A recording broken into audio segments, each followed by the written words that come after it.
And so we return to the heart of it, why presence matters so much, and why it isn't just a personal comfort, it's a foundation. Because when you're present, you stop feeding the unconscious currents that drive so much of human behavior. You stop living from old conditioning. You stop treating your emotions like commander. You begin to recognize that much of what we call reality is actually interpretation, thought, memory, fear, habit, played back through the mind until it feels like truth. Spiritual presence interrupts that replay. It creates a pause long enough for wisdom to enter. And in that pause, you can choose. You can choose your words instead of letting anger grab the microphone. You can choose patience instead of revenge. You can choose compassion without abandoning boundaries. You can choose clarity without needing to dominate.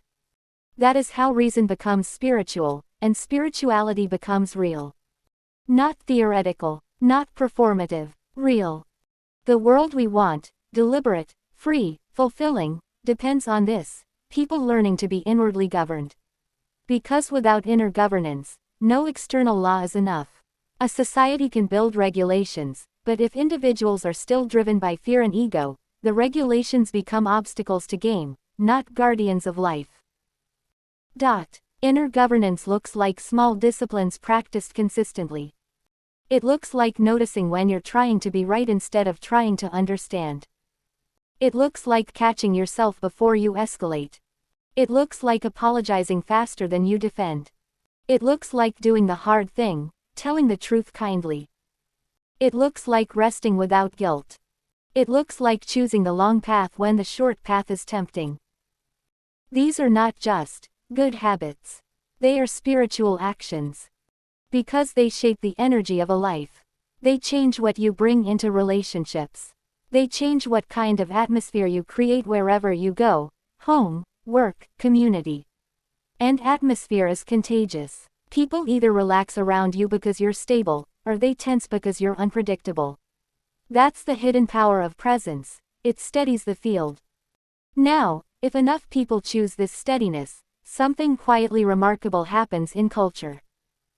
Consciousness rises. Not in a mystical way you can measure on a spreadsheet, but in the way decisions begin to change. People start asking different questions. They start asking, does this reduce suffering? They start asking, is this aligned with dignity? They start asking, what are the consequences for the most vulnerable? They start asking, will this build something that lasts, or will it just make noise for a while? That's reason guided by spirit. And purpose becomes visible in everyday life. Purpose is not something you wait for, like a letter from the universe. Purpose is something you participate in. It is the direction of your attention repeated until it becomes a path. For many people, purpose gets confused with identity, like, I am this job, or, I am this role, or, I am this ideology. But spiritual presence reveals a deeper layer. You are not only your role. You are the consciousness choosing what to do with that role. That means purpose can change without breaking you. You can pivot. You can grow. You can repair. You can reinvent, without losing your core. And that's what freedom feels like. Not doing anything you want, but living from what you truly value. In a chaos-driven world, people experience freedom as escape. They escape into distraction, into consumption, into arguments, into denial. They escape into substances, into doom scrolling, into fantasies of control. That kind of freedom is temporary, and it leaves people more fragmented. In a deliberate world, freedom feels like return. Return to the present. Return to your body. Return to your values. Return to your ability to respond rather than react. When you can respond, you can love better. When you can love better, relationships heal. When relationships heal, communities stabilize. When communities stabilize, societies become capable of rebuilding. That's the chain reaction again, but upward this time. Now, let's talk about what a world, guided by reason, actually does differently. It doesn't only change politics. It changes how people treat information. It creates norms where truth matters. Where evidence is respected. Where propaganda is recognized as a form of mind poisoning. Where leaders are questioned rather than worshipped. It changes the meaning of debate. In a reason-based culture, disagreement is not a threat to your identity. You can say, "I see it differently," without turning the other person into an enemy. You can be challenged without collapsing into rage or humiliation. That emotional stability is spiritual maturity. It's the ability to hold tension without turning it into cruelty. And that's essential, because when the old chaos machine collapses, whether slowly or suddenly, people will still be carrying unresolved pain. Some will seek revenge. Some will seek chaos again because chaos feels familiar.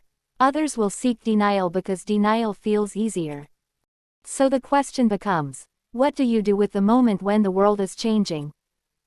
Spiritual presence teaches you to meet change without losing yourself. It teaches you to grieve without destroying. It teaches you to notice anger without worshipping it. It teaches you to honor boundaries without hardening into hatred.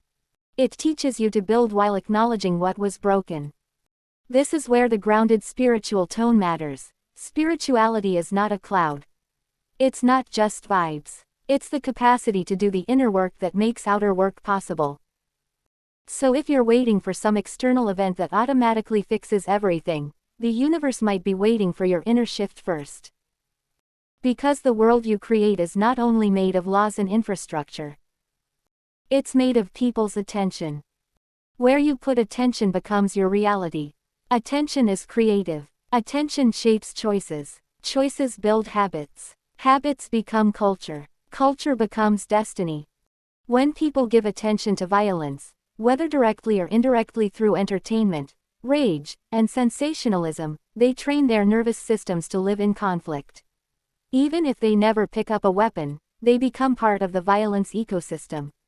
They become fuel for the machine. But when people give attention to reason, reflection, learning, truth, mutual care, they train their nervous systems for stability. That stability spreads. Now, what about true purpose in the universe? A calm, spiritual answer is this: the universe is not asking you to be perfect. It's asking you to be present enough to become more aligned with life. More aligned with love. More aligned with truth. More aligned with growth. Purpose is the direction that increases life. Not only your life, life in others. Life in your community. Life in the future. Purpose is the thread that connects your actions to a larger good. And yes, you can feel it when you live that way. It doesn't always feel triumphant. Sometimes it feels quiet. Sometimes it feels like duty. Sometimes it feels like service that doesn't get applause. But it feels true. And truth in the body has a quality, an inner clarity. It doesn't feel like performance. It feels like sincerity. It feels like you can breathe again. So here's a spiritual practice you can build into your day: simple, deliberate, grounded. Before you speak, breathe once. Before you react, name the emotion inside you. Before you choose, ask, does this reduce harm or increase it? Before you rest, ask, have I been honest with myself today? These questions sound small, but they train the mind to cooperate with spirit. They turn daily life into a form of meditation, movement of awareness through real situations. And when enough people do that, systems change, because systems are made of humans. Humans are made of attention. Attention is made of choices. Choices are made in moments. This is why presence matters at scale. Now let's bring it to the practical edge, because spiritual people often get mocked as if it's all thoughts. But the spiritual path, at its deepest, is embodied. It's action aligned with values. So what does building a deliberate world look like in practical terms? It looks like communities investing in mental health and conflict resolution. It looks like education teaching critical thinking, emotional regulation, and ethics, not just memorization. It looks like workplaces rewarding responsibility and repair, not intimidation and silence. It looks like technology designed to protect well-being, not to exploit weakness. It looks like food and water treated as sacred resources, not as disposable profit opportunities. It looks like leaders held to standards that prioritize human dignity. Notice what all of that shares. It's the replacement of extraction with stewardship. Stewardship is a spiritual stance. It's an attitude of caretaking, not ownership. Reason is the method. Love is the motivation. Presence is the foundation. That's what makes the future different. Because the chaos machine doesn't only collapse from outside pressure. It collapses from inside emptiness, when people stop believing the lies, stop participating in fear, and stop accepting cruelty as normal. And that is already happening, even if slowly. People everywhere are tired of living as separate, anxious fragments. They want meaning. They want coherence. They want their lives to feel intentional again. So if you want your own path to fit into this larger shift, here's a gentle but firm invitation. Choose one area of your life where you will stop outsourcing your values. One area where you will stop letting fear decide. One area where you will practice truth consistently.